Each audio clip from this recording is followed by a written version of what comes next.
Well, hello and welcome to The Real Math of Business with Alena Bennett, where you plus this podcast equals better decisions. I'm Alena Bennett, speaker, author, and leadership expert. I work with chief executive officers and chief financial officers really to help them create universally investable companies where people serve people and the math just works. This week, I'm chatting to the amazingly vibrant Katie Nelson, but first, here is my thought-provoking question. Now, we're obviously at the end of the year and, lots of thoughts around what does the new year look for us? What does 2026, what does it bring? What do I want to achieve in 2026? Lots of those thoughts will likely be going through your head. I was having a conversation with one of the CEOs I coach recently, and we were sort of just chatting on the phone. We were having the coaching conversation over the phone because he was traveling, and we were sort of just riffing a little bit. There was a pause in the conversation, and I said, Greg, you've had a really incredible year this year. And I said, would you mind if I share my observations with you about what I have observed in you this year? And he said, yeah, sure. And so what I did a bit of a retrospective from an outsider's perspective on my recollection and reflection on where he was at the beginning of the year, the problems that he faced or challenges that he faced at the beginning of the year, and my reflection and memory of that journey to overcome those challenges. And why that thought even occurred to me in the first place, because when he was sharing his sort of, brain dump that quite often my clients do at the beginning of the call, it was just like, oh, here we are, we've done this, we've done that, we've done that. And that characteristic is very common of high achievers. Oh, we're just here, we're just here, we're just here. With very little reflection or appreciation for the growth and the challenges that they've had to overcome to get there. And so I shared that back to Greg and I said, this is where you were. And look at here you are now, just sharing all of these, sharing where you are in your business now going into 2026. I said, I just want to check in. How deep have you gone in your reflection? And he said, oh, not really. You've given me a bit of the opportunity to do that now. And I said, look, what is the gold you might be missing out on by not doing that deep reflection? Now, that's not necessarily the thought-provoking question that I want to share with you today, but it's a pretty good one. What is the gold that you might not be getting if you don't mine your reflection and the journey that you've had to go through over the course of the year? What I wanted to share with Greg, because like many high performers, high achievers, he doesn't want to revel in that kind of self-indulgent, gosh, I'm amazing. Even though there's nothing wrong with a bit of self-appreciation and self-congratulations, what I wanted to bring up for him and illuminate for him was, what was that growth and how do you use that as a strength going into 2026? If you don't do that deep reflection, if you don't take stock of how and where you've grown, you don't get to put those things in your tool belt as you go into 2026. So my thought-provoking question for you is, where have you grown most this year? And how will that become your biggest core strength, your biggest foundational core strength as you approach 2026? Because we all agree that our growth defines our waterline, our new baseline, right? But if you haven't mined the gold, if you haven't really understood the growth, where you've grown, how you've grown, and the new tools that you now have available to you based on your growth, your waterline won't rise as much as it could. So where have you grown most this year, and how will that become your biggest core strength as you approach 2026? Can't wait to see how you go. And now to our chat with Katie Nelson. Well, hello, and it is an absolute pleasure to introduce Katie Nelson today. Katie Nelson is the awe-inspiring CEO of Sales Uprising, whose unparalleled expertise in sales strategy and magnetic client attraction methods has transformed solopreneurs into six-figure powerhouses. Her dynamic speaking style and deep dedication to nurturing client partnerships not only elevate businesses, but ignite passion in everyone she encounters, making her a true luminary in the world of business development and strategy. So many amazing words in there, Katie. But first of all, welcome to the show. Thank you so much. Can I tell you a secret about my Yeah. bio? Yes, please. I mean, no, but it's just between you and me, right? That's it. So That was actually an introduction that someone provided. Like, she was making an introduction between me and someone Yeah. else. And I was like, I will never be able to say this as amazingly as you Mm. said this, but I agree with you. So now I use it as my bio. Well, and it's really interesting. I imagine we're going to get to it in your conversation, given your expertise. But it is so hard to come up with good words that don't make you vomit when you're talking about yourself. And so I can totally imagine that being something that really works.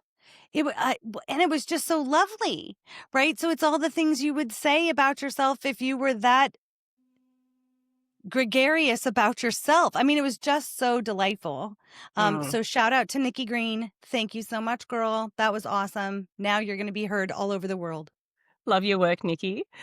Well, Nikki, this is for you. What I love about it is, um, obviously, Katie, you are a hard-hitting businesswoman, but we've got words like passion, we've got words like magnetic. Um, so there's obviously more than just the business powerhouse in you, and I'm super excited to explore what that means not only for yourself personally as a successful business person, but in terms of what you see with the clients and companies that you work with. Oh, wonderful. Let's dig in, girl. Let's dig it. So, well, I'm going to start by asking you, as a way to kind of give us an opportunity to learn more about you, where you've been, where you've come from, and where you are now. There's this statement that I love on your website that says cash flow is oxygen. And I don't know if you got a good girlfriend that gave you that line too, but either way, I love it. Thank you. So I didn't have a good girlfriend give me that, but I don't think it's actually mine. And I would uh, like quote it, but when you look it up on the internet, everybody has said it, Mm, or mm. so many people have said it, and I just really, really love it so much that I created a YouTube series called "Feed the Fire," based off the concept of cash flow being oxygen, because oxygen is necessary for what? Fire. So I it's Huh. really true, and if you even just think about that, especially, like, in terms of business, when do you as a CEO feel like you're shrinking? When does Mm, your business feel like it's, being strangled or has a pillow over its face? It's mm, when you mm, don't have clients coming in the door, right? When mm. your product isn't selling off the shelves. Every business is dying if it the only thing business eats, girl, is money. Like, that's the only thing it eats. It's a baby bird. Your business will always, in essence, be a baby bird. It will never get kicked out of the nest. It will never be able to fly because you literally have to feed it cash all of the time. Totally hear you. And what I would love to know is how and when did you learn that? Day one of owning a business 13 years ago, 14 years ago, well, maybe after week two when I was like, well, so where's my paycheck? So So I started my first business venture. Sales Uprising is my third business. Mhm. But the first time I went into business, it was very accidental. And not that it wasn't on purpose, I just didn't really think much of it. I was invited to start a business by a mentor of mine, and I knew the gig. Like, I was being hired specifically to do sales and business development for something that I had done for years in the staffing industry. So I knew that gig. So I just said, "Sure, I know that job." I didn't think about owning a business until he was like, "Oh yeah, yeah, yeah. So don't forget, like, I just didn't work it out in my head." And so then I learned all of my initiating business ownership responsibilities from that first position, which incidentally ended oddly due to maybe 13 years ago, ended because of sequestration and the continuing resolution in 2012 back here in the US. Wow. What did you learn through that process? So many things.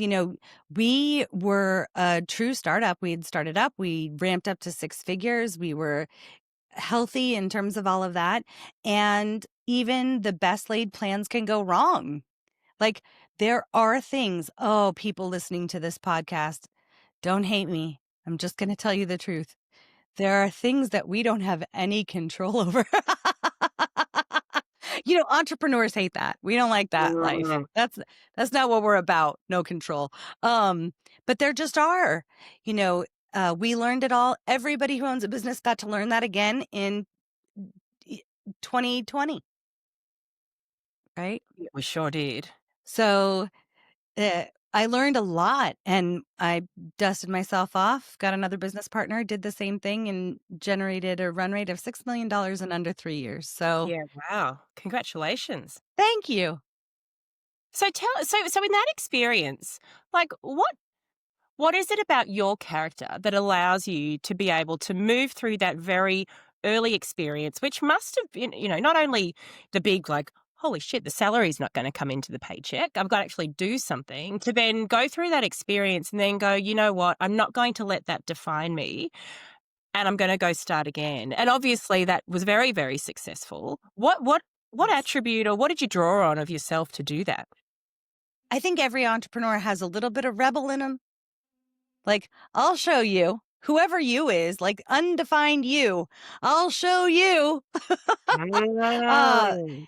or also this idea that I know I can do this, right? I can do this. It's not rocket science. This is something that I have wit, I have smarts, I have capability, I Mm. am skilled.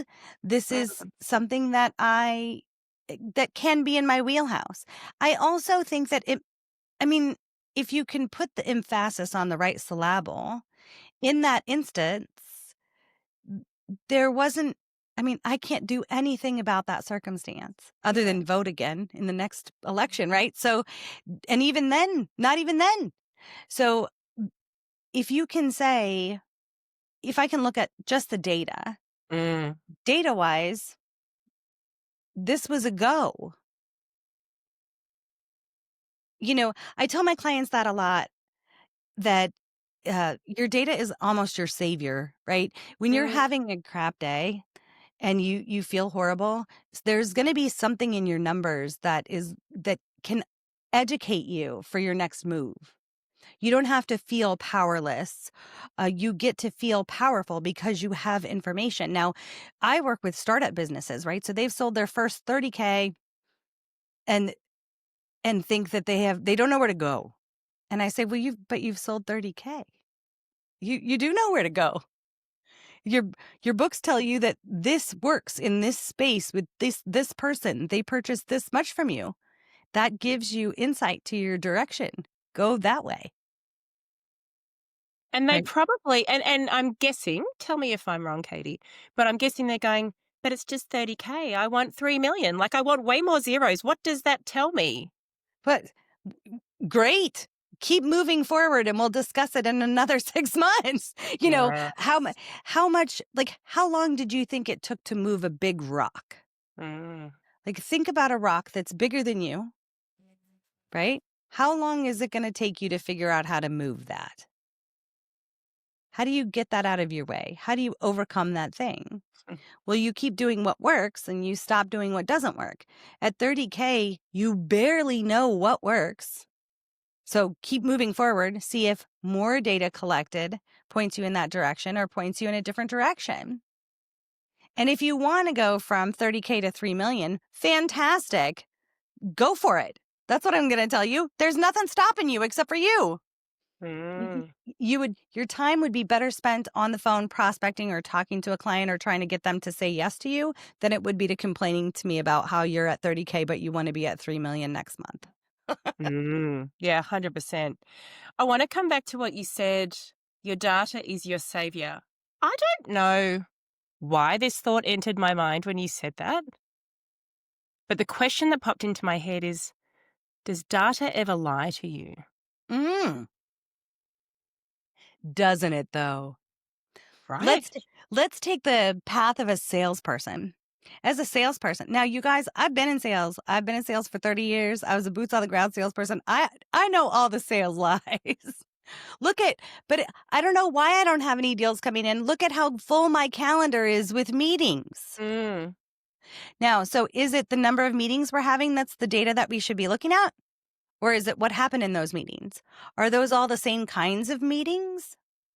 There was a workshop that I used to give called Know Your Numbers. It's wonderful. Like, so you are about to hire a salesperson. You're finally getting to a place where you get to offboard some of your duties as the CEO of your firm. And I said, great. What do you know about your numbers? I'm a salesperson. You can practice your interview. Like, let's practice our interviews because I could be up for this job. As a salesperson, I'm going to want to know from straight cold prospect to hot lead to close deal. How long is that? Why do I want to know that? Because that directly affects my paycheck as a salesperson. So you want to know your numbers, but you want to know all of them and you want to know them in the right context. Your question was, can your data lie to you? Absolutely. If you don't look at your data contextually, it will lie to you all day, girl. All day, every day. It'll tell you lies, sweet little lies. We should just pop into song right now. Right? We could. It might be Maybe bad. later. B-roll. That can be the B-roll. I want to just interrogate that a little bit because you said, I know all of the sales lies, and I love that. And then you said you've got to look at the data contextually. You also asked a question about the rock. How do you move a rock up the hill? And I'm thinking we actually haven't used the P word yet, but actually that's the bit that stuffs all of the numbers up and it's the people, it's us, it's the humans that go, I don't want to look at the context. I want to ignore the context. I want to tell myself a lie because it's easier than facing the truth. Hey, I don't want to push that hill up the mountain because that feels like hard work and I don't want to do that. So when we talk about the real math of business, I like to think of it as that nuance between people and maths or people and numbers. And without even saying the P word, you have bled people all over your advice so far or your insight so far. Oh, Ms. Bennett, you may be my favorite human that you saw the through line in that. Right? So only like a true business development executive or boots on the ground salesperson who like lives, eats, sleeps, and breathes the topic. It's all about the humans. Tell me Always. about that. You know, a deal does you can even hear that when people are saying trite things like business doesn't happen until a dollar exchanges hands. Well, so there's hands in that saying if you heard it. Mm. I know people are focused on the dollar. I know you are. But there's a hand handing another hand a dollar and exchanging it for whatever that is, whatever service it is, product it is. And bots don't buy. The bots Mm. don't buy. Mm. They haven't created that yet. I'm sure some B word billionaire will create the ability for bots to buy for you. And that'll be a fascinating study in humankind. Would we ever trust a bot to give us our next business coach, our Mm. next bookkeeper, or financial services person? Would we?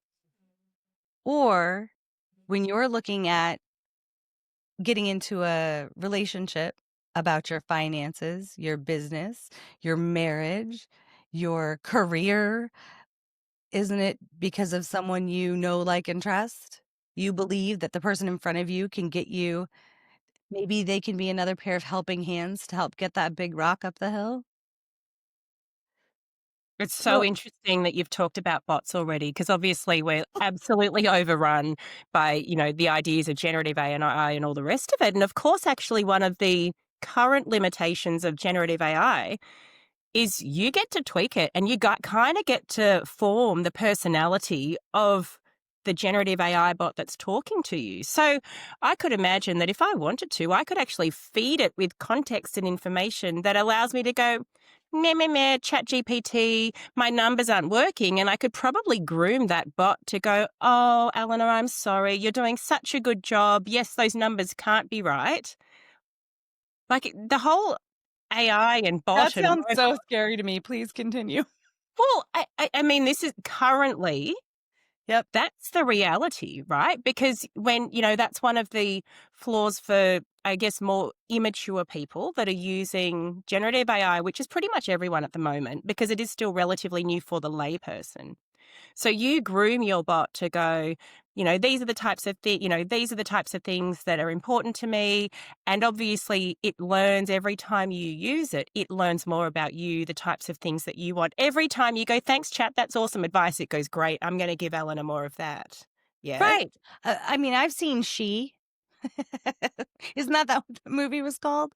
So how quickly we forget about what these things can Yeah. morph into, or, you know, I agree with you. I think that that could absolutely happen. And I think that if you don't have other human communication or connection in your life, it would be a crying shame, because at the end of the day, you've created a beautiful world for yourself that nobody else can live in. You know, back in the day, there was, and I don't have children, and I am not picking on anyone's education. So let me just make that clear. But there was this idea of unschooling. Parents would unschool their children. And my thought about that, and the one sentence I ever heard about unschooling was, I don't want my kids to be boxed in, right? Like traditional education teaches us a certain way, Mhm. you have to learn a certain way. And I thought to myself, okay, great. So let's extrapolate just those sentences. Yeah. Unschooling, and I don't want my kids to think in a box. I thought to myself first, okay, great. I love that idea. That sounds brilliant. And there's a place where rubber meets the road with humans, where we have to actually interact with each other. And if I don't know what that box actually is, and the rest of the world works under that framework, then I'm behind already. I could be the next Einstein, and I wouldn't have the ability to communicate that in a way that anyone else would be able to hear it. So let's ask the age-old question. Does a tree make a noise in the forest when nobody's around to hear it? Right? I for me, it will always be humans. Will continue to make generative AI better, right? So to your point, people just started playing with it. People really, I mean, and you can say, everybody is now an AI expert. I find it fascinating that every person on earth is now giving their keynote talk about AI. It's fascinating to me. And I think that that's a huge study in the concept of clickbait and how you get hired in things, right? I'm I'm a salesperson. Could I talk about AI and how it can create an entire script for you so that you don't have to sit there and listen to your own calls to find out the right Mhm. questions, right? So back in the day, as a salesperson, I used my very first job was working in a call center. I was 15 and a half, and it was halfway between high school and my house. And I loved it. I was making and this is back in the day when $420 every 2 weeks was a lot of money, if you want to imagine how long ago that was. And I thought it was brilliant. I'm this 15-year-old kid. I have a bank account. It has cash in it. I'm getting my grades. I'm doing my after school activities. So I'm keeping the parents happy. They gave me a script that looked like the Iliad, or it was a very large, thick bunches of paper, and it was brilliant because it had the whole conversation, and then somebody's going to give you an objection, and it tells you which Mhm. objection. So you flip to that page in the book, and you have the script for that objection, because they had done their research. They had listened to their own calls so many times that they knew almost the exact language that someone would choose to use to say no. That's how you used to do it back in the day, right? Mhm. Mhm. B before before you had that, what you had were people listening to the calls the whole time and going, "Okay, so this is call 101, and the 101th objection is I have no money." You know what I mean? Like, this is how you used to do it. Well, great, use AI. I could give a talk on it. It's wonderful. I'm not going to say that that's who I am, however. Um, but it's a Um, it's also a fascinating, look over there. Yes. Entrepreneurs love the next coolest thing. I am not an early adopter. Oh, I know I just upset your audience. I'm not an early adopter of things. I am a salesperson. You want to know what has worked since the beginning of time? The oldest job on earth is sales. Mhm. It doesn't need a whole lot of improvement. It's a really sexy wheel that fits on your Jaguar, or could have fit on a covered wagon. It works. So that's really interesting because when we think of sexy, we think of the latest thing, the Yes, latest we do. trend, the latest fad. But actually, what you've just put out is that it's the oldest job in the world. And it sounds to me like if it ain't broke, don't fix it sort of mentality. So it's not necessarily if it's broke, don't fix it. Like, for example, over the years, wheels have had to upgrade, right? They're no longer wood. Wood Mm, rots. Who wants a wooden wheel? Nobody. So we're going to upgrade the materials that the wheel is made from. We're going to upgrade maybe the type of air that's in the wheel, all of these different types of things. But the wheel itself is still a sales wheel. Think about the things that have been updated by sales. Name the top 3 things that you can think of that are considered innovative in the sales world. well, e-commerce. I guess home. Thinking as a consumer, home delivery, like getting it shipped to you. And I'm feeling really dumb that I can't think of a D- third one right now. don't. I don't think this wasn't on the question sheet. Um, there is no question sheet, you Well, guys. I guess it's global now, right? Right. So, what you just talked about wasn't necessarily a sales life cycle. You talked about delivery. Mm, You talked about the ease in which you could buy something. And you talked about the space and time in which you could get something to somewhere, right? So, yes. again, that's on the supply chain side of it. Yeah. I'm talking about the straight up function in a business of selling, where where you say yes to my deal. So e-commerce is probably like being able to hit a button to buy something to have it delivered to anywhere really Mm, is mm, a really big one in terms of the types of innovation we've seen in selling, I believe. And that's on the product side. So how do you do that for services, right? And how long if you oh, see, now I'm really fascinated. Now I'm going to have to go do my own chat GPT girl and be like, okay, no. So what do people, because when I hear about what people think of as sales innovation, it falls very distinctly on a marketing end, right? Think about the changes in marketing since the early mm, turn of the century. Has sales changed that much since the turn of the century? The function of sales is mostly the same. The function of marketing's function, it's gotten so much bigger. mm. Tell me, it's fascinating. Tell me the things around sales that still hold true today, like those core tenets of sales that just will never leave us. So the belief in what we're buying. So when marketing would call it branding, uh, before marketing owned it, it was owned by HR. So it was company culture, right? So Huh. why do you buy Coca-Cola? And or Pepsi? I can't remember which one's currently winning in the global Yeah. marketplace. It's a Yeah, great tennis exactly. game. I don't know who's winning this year's Wimbledon between Coke and Pepsi, but um, why do we do that? It's because we have trust and belief in the company that's putting forward the product or the service. Mm. I had to know about it, so I had to hear about it some way first, and then I paid attention because I heard it. So I learned about Coca-Cola for the first time, and then my reticular activating system lit up every single time somebody else said Coca-Cola. So I started paying attention to it, and then maybe somebody made me try it, and I thought, "Oh my gosh, that's really tasty." And then I decided to buy one. So even without what I think of as heavily relationship based sales between human to human, a company created that very feeling. And I don't think that that will ever change. You're not going to get my money if I don't know you can't get my money if I don't know who you are, because I don't know who you are. It's highly unlikely that if I don't like you, I'm ever going to get to a place where I can trust you. So no like and trust in the Mm. sales world. What does it look like if you don't have it? Who are you buying from if that's not a requirement? And I'm split. I want to ask one question because it seems the natural follow on, but you've dropped something and I just want to pick it up. Yeah. So you just left these little breadcrumbs where you went, we need to have belief in what we're buying.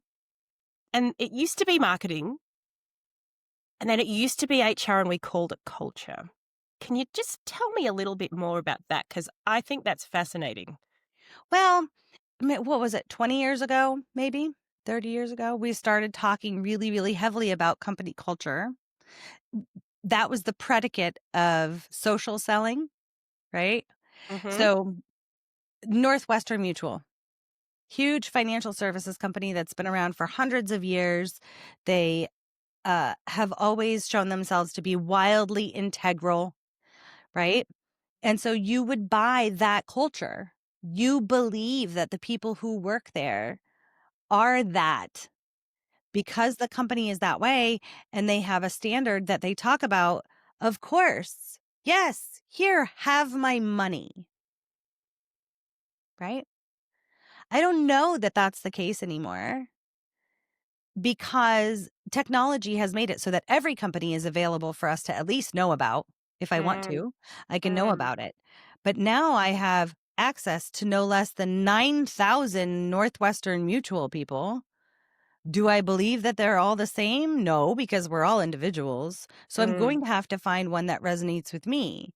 I'm no longer going to just give a company my money. Now need potentially the company and a person, depending on what you're buying. Again, if it's products, it may look a different way. Do I need to know a Nike rep if I want to buy a pair of Nike shoes? Probably not. I'm just happy with the way. For me, it would be Betsy Johnson, if we're being completely honest. Her Sydney shoe, which is all of the sparkles. Sorry, I digress. Do I need to know a rep? No. I'm yeah. probably going to feel comfortable being able to put my review online. I know who she is. If I really want to go see the shoe, I could go to a store, you know. But when it comes to the services who's going to touch my house? Who's my handyman? Am I Mm, going to just trust anybody to touch my house? I live in my house. I need it to stay standing. I'd like it to stay warm. I'd like to know who I can call when that's not happening after the work that they did. You know, mm. So that's so, I mean, so many things going through my head because you now frame it up with respect to culture. And you said you buy that culture. And when you say that, I go, oh, yeah, that makes complete sense, right? But it's fascinating because most people, when they think about culture, because as you say, it's kind of, well, it's been replaced by AI, but 20 years ago, it was the sexy thing, right? But it's people look at it as a very internal thing. But actually, what you're saying is that it's a very when done right, it can be a very external asset because it is almost what inspires the trust in the public. it's your best pre-sales tool you'll ever invest in is the way I guess I would say it for a real math of business podcast, right? Yeah, yeah. So your everybody's heard of your company's vision, mission, and values. Those, when we're thinking about that, you're thinking, oh yeah, Katie, when I'm an employee, I'm going to go, I interview about what are these things? What are these things for you? And if I don't ask those questions, then one of the 9 interviewees that's interviewing me in this process is going to happily tell me all about the company's vision, mission, and values so that then they can quiz me down on how I feel about that. And isn't the better story to make sure that everybody that you want to impact knows that, and that includes your customer? Why do we have taglines? Isn't that to show what our company culture is? Mine happens to be all love, no bullshit. That's my personal one, just to let you know. Love that. Uh, Sales Uprising is where revenue moves you, right? So aren't we trying to communicate through a marketing technique what our company culture is so that someone out there in the vast ocean will hear it and think that we're amazing and want to come find us?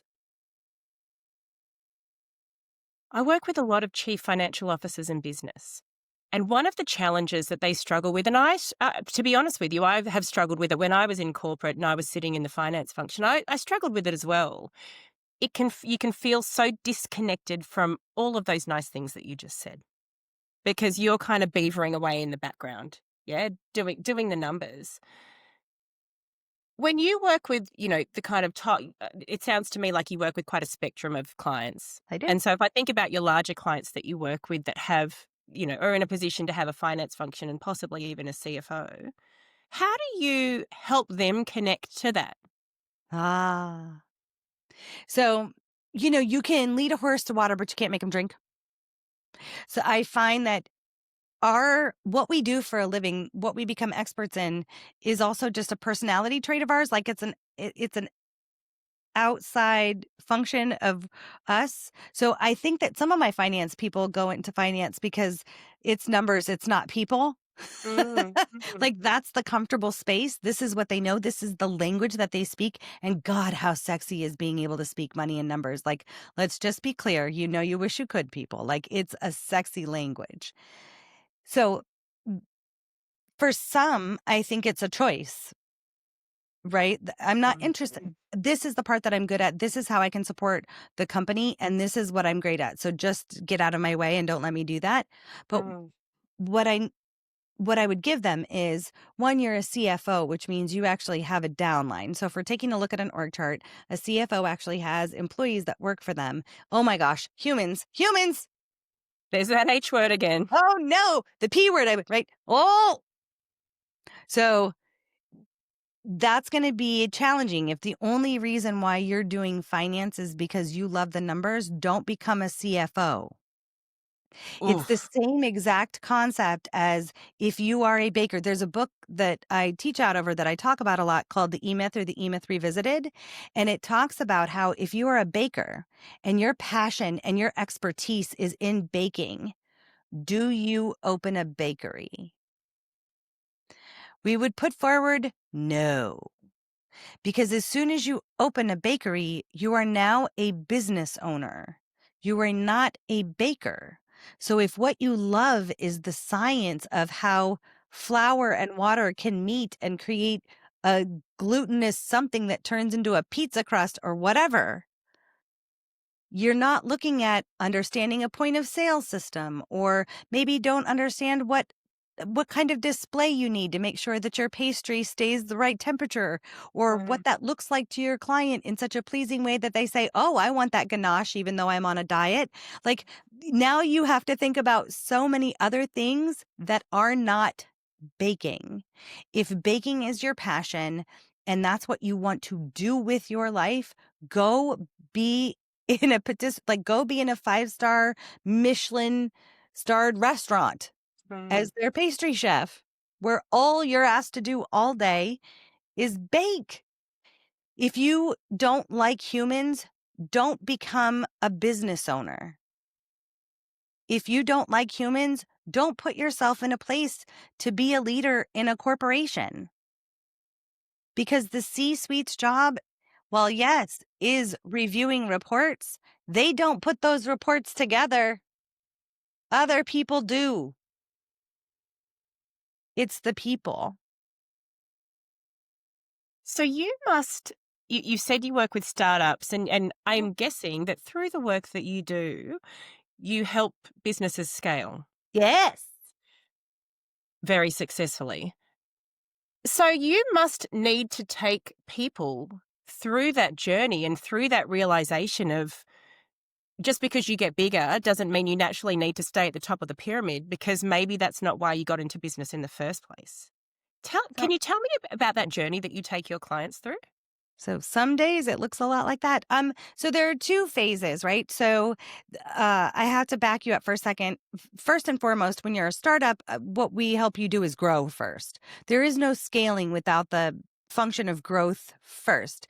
Um, and these are two things like marketing and sales that get squished together a lot.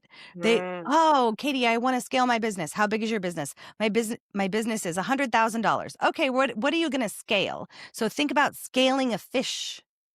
Um, Scaling is a verb that means like to hone when we're talking about business. mm, So mm. scaling has more of a taking away than an Yes. additive thing. So you're being very, very strategic in your movement. Growth is get what like a hungry hippos. Do you remember this game? Did they have Yes, it? I do. Right? I love it. Yes, Yeah. like it's a go get it, and it doesn't have to be fast, you guys. But what you're looking to do is add. You're not looking to take a whole lot away. You know, the for the first 3 years in my business, I just had this conversation. I hadn't told this story in so long. For the first 3 years of my business, I had a static website. This business is 9 years old. So this is almost a decade ago. So forgive me. Marketing has come so far, even in the 10 years I've been in this business. But so I had a static website that had, I think, the first iteration of my logo, which was not what I have today, which is not my registered trademark logo, with I don't think I had a tagline, and it literally said like, for an awesome business coach, call Katie Nelson. And here was my phone number. And I might have had an email address at the end of it. Right. Because my skill set that I came to my business with was selling. So I didn't know a whole lot about marketing. I didn't really feel it was necessary for me to learn the entirety of the largest umbrella of business, which is marketing. I thought if I can just sell, sell, sell, sell, sell, I can buy an expert in marketing and they'll Mm. tell me what I need to do. Right? Hmm. So in the beginning, we're teaching people how to grow and the ideas you can let go of so you can just get to growing. And Yeah. then from a scaling, it it looks much different. The vibe is much different. And along each one of these points, there are places where you want to have a check-in as a business owner. Is this what do you have enough energy for this? Is this what you thought it was going to be? Business will always let you leave it. Like you don't have to do this. You can get a job. You come with skills. If you are so inclined, if you believe that you have the ability to start a business, you also have something in you that can equate to a position anywhere, right? With Mm. no comments about the job market here, please. So then when you're scaling, it is okay. What are we keeping from our years of growth? What do we want to take with us? And then what are Mhm. we leaving behind? Because it doesn't get to look the same way when we're scaling. Now there's more trust in the P's, right? We're now probably getting further and further away from all of the things, doing all of the things all of the time. And now there's Mm. going to be other hands in the pie. So, what are we taking with us? What are we letting go of? And what are we deciding is the forward vision? One of the hardest things business owners have, like in grasping, when you say, what is your biggest vision for your company? They hate to say, some of them are like, I want to get to $2 million. Okay, great. So what does that actually look like though? So let's build that out. Like, I love the zeros. I'm all about a zero. That doesn't sound right. Don't tell my husband I said that.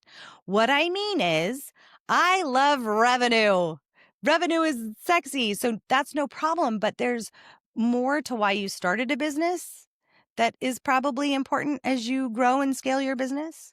Um, and there's more that you can do when you get bigger. So, what could that look like? So, absolutely, we have a lot of these conversations, and some of them are, is this the business that you wanted to be in?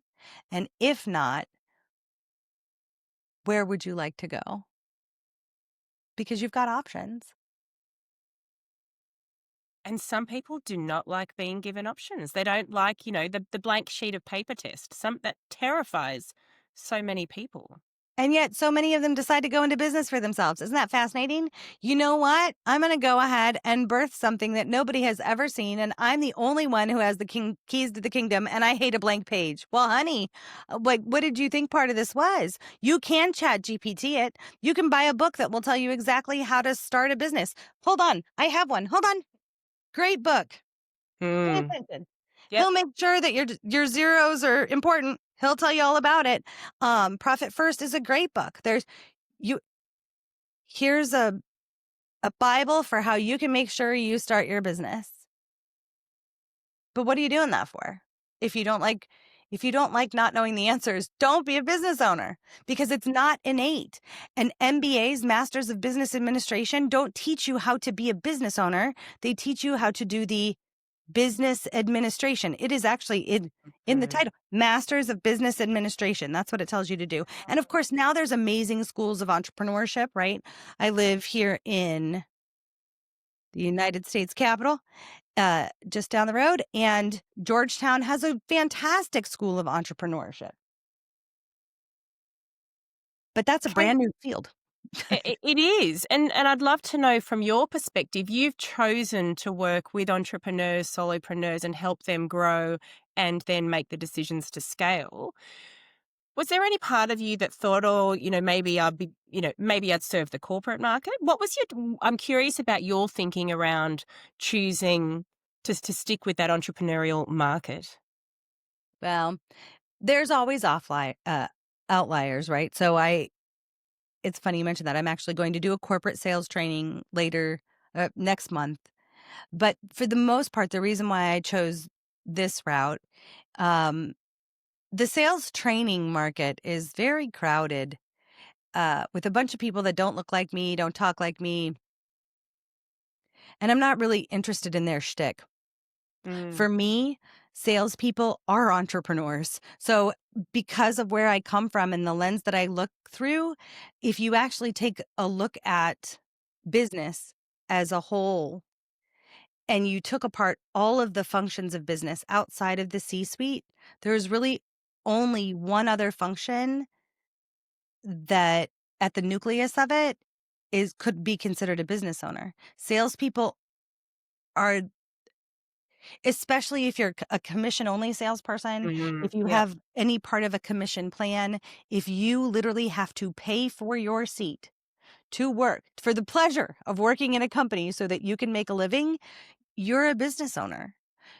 I've the best salespeople I know are the most accountable, meaning at the end of the day, they know it's them. Salespeople are always the first person to get blamed for a thing in any company. So we know it's going to be us. So we're extremely accountable to our schedule, our day. This is what I mean by I know where all the lies are hidden. I lived them Yeah. for years um, as an A+ salesperson. So, but you know your expenses because you have to turn your expenses in. You're driving around, you know your mileage, you know how much your lunch is, you're keeping receipts. What function of that is that in business? We do that for our businesses as well, don't we? So I have to work really closely as a salesperson with delivery, with like customer service. I have to let them know I've got this customer coming. Please, whatever you do, don't say ma'am. It will just make them so mad. That's why they left their last company. Like I'm the one who has to know about the client in an effort to communicate with customer service. I have to know the contract inside and out because Murphy's Law of Sales says if I assume that there's nothing in that contract that a client will ever question, that's exactly where my deal's going to go wrong. So I have to know contracts and what that means and what that looks like and where the negotiating room is and where the negotiating room isn't.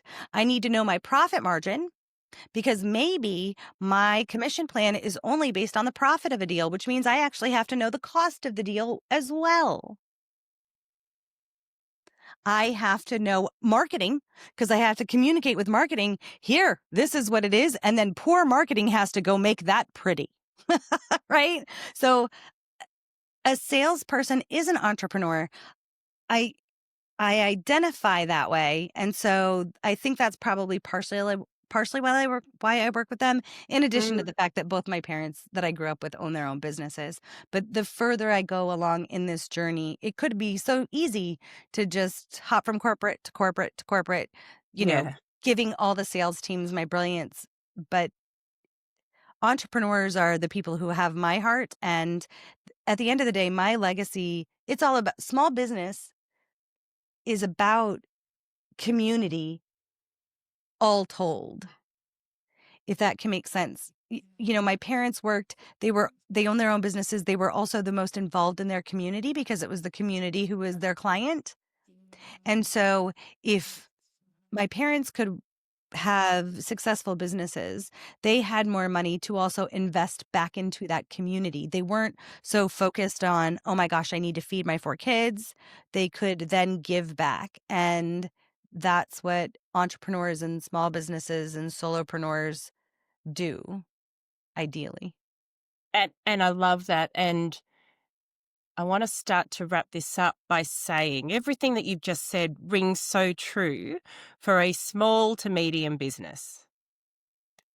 And wouldn't it be wonderful if our large corporates took that same approach, right? I, you want me to give him my phone number? So if I were anyone, whether I be C-suite or, you know, junior person, sitting in a large corporate environment, listening to you going, Katie, oh my God, you just, everything you're saying, I'm picking up everything you're putting down. Wouldn't I love to be able to inspire that change inside my corporate? Because I think we have a corporate responsibility to do those things. What are the key attributes that the people, the businesses that you work with, what are the key attributes that they absolutely nail that might be transferable or might be something that that these other people who don't have the benefit of you yet, what can they take away? Um, what a beautiful question, and it's never been phrased to me that way, so thank you so much for that. That's a lot of fun. I know you're gonna be so shocked, but I will give you some sales lessons. So every person, whether you are the front desk, you are the newest hire, you are greener than green, and you're looking at 10 layers of mid-management. If you are that one of those layers of mid-management, if you are in the C-suite, it does not matter. There are a couple of amazing skill sets that salespeople need when they're successful. They have them that you can take with you in your position. Authentic curiosity, which said another way is basically just giving a shit. Like Yes, I there's love two that. spectrums. Like it doesn't have to be real complicated. It doesn't have to Yeah. be deep. It doesn't have to be more than superficial, but authentically going, no. So just like this podcast itself. So wait, tell me about that. Oh, I really thought we were going to talk about this, but now I'm really curious about this. Like be creative in your curiosity. Do you want to know what humans love to talk about most? Me? Themselves. Right? Right? Like Exactly. it's every single one of us has it, even introverts. Introverts also, given the right circumstance, like to talk about themselves. So find the right circumstance. Be curious about what that is. That trait alone will take you so far. It'll take you through a couple of levels of those mid-management. I'm just saying. Because Mhm. what happens with authentic curiosity is active listening. Hmm. You you don't listen to have a pat answer. Now, you would think, but Katie, in sales, aren't all your answers the same? You know the answers. No, they're not, because the person in front of me may not hear it when I say it that way. It's my job to find out how the person in front of me is going to be able to hear me, which requires that I have authentic curiosity about who they are and listen to them, how they speak. Um, 80% of communication is nonverbal. So use your eyes. How do they talk? Do they talk with their hands? Are they really animated? Are they very reserved? Like these things communicate things to you in your brain. So pay attention. Those two skills, authentic curiosity and active listening, have the ability to transform you from wherever you are to your next iteration of you. And using those same two skills have the ability to do the same over and over and over as you individually upscale you to be where you want to be. And as Mm, soon as you get there, you will realize you may want to be further. I love that. I love that. And I want to ask one final question. You said that sales was like the oldest skill, the oldest role. So I'm sitting in a non-sales role in an organization and I'm listening to you. And actually, I'm listening to my kids in the car this morning when I was saying, well, AI is not going to take people's job. And they're like, Mom, AI is totally going to take people's job. It already has, right? And if I'm listening to you, I'm going, oh, geez, well, it sounds like the one role that's bulletproof is sales, or the one skill that's bulletproof is sales. If I'm sitting in a non-sales role right now, as a way to just land this plane, tell me what's my first step To to become a being better at salesperson? sales? Yeah. Well, call me and I'll tell you don't do it. You already have expertise. What I would probably tell you first is you have if you're successful in what you're currently doing, but you think that it's all going to blow up because of AI, I would tell you that one, that's probably a little bit further off than it feels like it is. And second of all, every role in a company has access to humans and the need of humans. I would want to give the listener the thought that is to help us be better. Sure. Could there be a singularity someday? Could it be faster than we all think? Absolutely. And hey, let's think about what that could be. And I finally get a Rosie in my Jetson scenario. Good for, Mhm. like, yay. You know, let's not be so fearful. Fear comes from the unknown. We don't know what it's going to look like. And I also know that at the age of whatever age you are, dear listener, that you've had many, many fears and you've overcome just as many because you're here and you continue to move forward. So sales is a hard gig. I don't recommend it for anybody. I really want people to do it. Or it's kind of like It's an acquired taste. So you either have to start early, like drinking beer in high school. You either got to start drinking beer in high school when that's what you can afford, even though it's the worst tasting stuff ever, and like learn how to like beer, right? So I started sales in high school. I learned how to make money at it. I acquired the taste early. I liked humans first. I really loved Yeah. humans. Yeah. Um, but another way to do it is if you really like sales, then I would challenge you to go find your favorite philanthropic effort, align yourself with that charity, and go sell sponsorships to their events or be on one of their committees, Mm. right? Go see. Nobody sells harder than a nonprofit, people. I know I just said the words nonprofit, but that's all back end, back office tax stuff. Nonprofits have to sell to even keep their doors open. So go find your favorite community venture and go see what it looks like to sell for them and see if it interests you after that. Wow, that's great advice. And also, I love the community serving part of that as well. So beautiful, beautiful. Katie, thank you so much for your time today. So many valuable lessons. I learned a whole lot. And what I love about what you've done, Katie, is you've just told us the honest truth. You know, you've not tried to dress it up. Yes, sales is sexy, but you've kind of given us the skeletons, the challenges, and the realities behind it all. But I can't help but come back to those two gifts at the end: authentic curiosity and an active listening, regardless of whether you're in sales or not. I reckon if we had more humans that could nail those skills around us, uh, we'd be in a better place. So thank you so much for everything. You've been so generous in sharing today. If people want to learn more from you, reach out and connect with you, what would be the best way they do that? Uh, Go find me on LinkedIn, Katie, the Sales Catalyst, Sales Uprising. Get on my newsletter. There's a place to get on my calendar.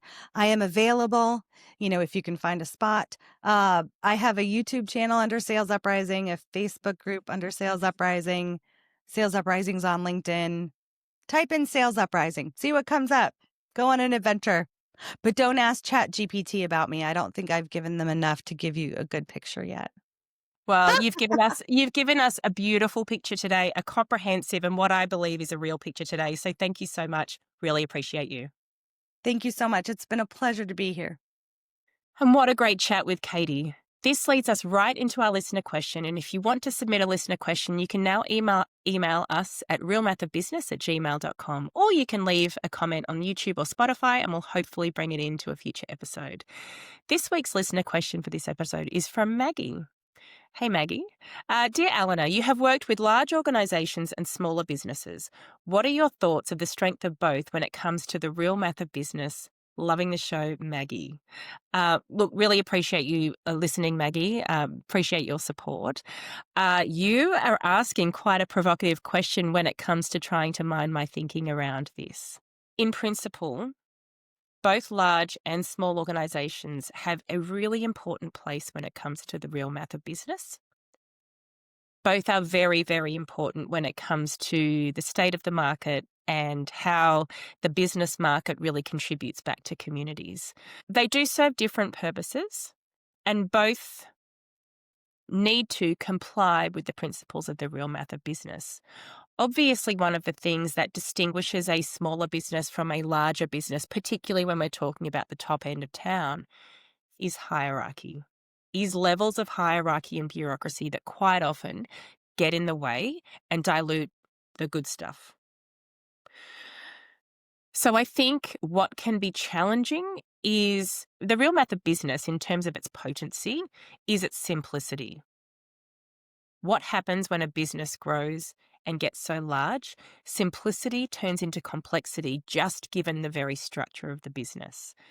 So, what I would say is we need large business. We need those large organizations. They're so important for the state of the economy. They are so important for, everyday people. If they've got their, in Australia, their super funds invested in those countries, in the US, 401ks, it's important. One of the challenges that can exist when it comes to those larger organizations is the speed and pace of change. For those of you who have worked in a large organization, you know that enacting any significant change is a little bit like trying to turn the Titanic. It is slow. it can be cumbersome. As a result, it takes a very, very, very long time. Whereas one of the benefits of being in a smaller organization is you can enact a change very quickly. Now, obviously, there are negative manifestations at both ends of that scale. What my observations are, having worked at both ends of those scales, I have a belief that true innovation comes in those smaller organizations because of that pace. Innovation and action can happen at real pace, where what I see when an organization gets larger, um, there becomes a little bit of a decision by committee, right? And there's a lot more, there's a lot more chickens in the pen, and therefore a lot more egos at play and all the rest of it, just because of the number of people in the business. I am obviously generalizing. There will be exceptions to the rule, so please don't be offended if you are blessed with, in a large organization that does change well, that does innovation well. What I will also say is, whilst I have a personal belief that small to medium business is the size of business that is going to change the world, I believe there are really quality leaders that sit in large organizations and they really want to contribute in a really meaningful way. So, for me, I want to cheer those people on because I know they're purpose led. I know they want their business. I know they take their corporate responsibility really seriously. And so for me, when I work with those businesses, I want to be their biggest cheerleader because I want to see them enact the change that they know is possible because they have access to superhuman levels of resources. So I think both have strengths. I think, like any business or like any concept at its extreme, there are negative manifestations at both ends. For me, and I'm not quite sure of the context of why you're asking this specific question, what I always say is you want to choose where you want to go based on what you love, based on where you can add the most value. So I would just say, there are many lids that can fit the pot, whatever that analogy is. Just go with your gut. There is no right way. There is no wrong way. Just go with whatever works for you. I hope that helps, Maggie. It's a really juicy question, and we could speak for hours on it. So I hope that helps. And with that, thank you for listening to The Real Math of Business with Alena Bennett. If you liked this episode, remember to subscribe for more content and stay on top of the real math of business. I've been Alena Bennett. Thanks so much for listening.